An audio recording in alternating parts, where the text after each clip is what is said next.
AP అసెంబ్లీలో pipe line leakage కు సంబంధించి సిఐడి విచారణకు స్పీకర్ ఆదేశించారు. అయితే అసలు అసెంబ్లీ సెక్రటేరియట్ నిర్మాణం అన్నిటిపై సిబిఐ విచారణ జరిపించాలని డిమాండ్ చేశారు వైసీపీ ఎమ్మెల్యే రామకృష్ణారెడ్డి. కోడెల ఆర్కే మాటకు మాట ఇప్పుడు చూద్దాం. లేని ఉన్నట్టు చెప్పడం, అనవసర ప్రాధాన్యత చేయడం కరెక్ట్ కాదు. దీనికి ఎవరు బాధ్యత, ఎందుకు చేశారు, ఎలా చేశారు, ఇవన్నీ కూడా ఇన్వెస్టిగేషన్లో తేలుతాయి. వెంటనే సిఐడికి ఈ ఇన్వెస్టిగేషన్ అప్పచెప్తున్నారు. చాలా సంతోషం స్పీకర్ గారు. మేము కూడా మొట్టమొదటి నుంచి కోరుకునేది ఇదే, మీరు చెప్పినట్లుగానే కుట్ర జరిగింది.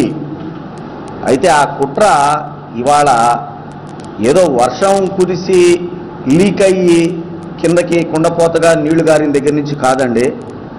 అసలు శాసనసభ ప్రాంగణం నిర్మాణం దశ నుంచి కూడా కుట్ర జరుగుతూనే వచ్చింది.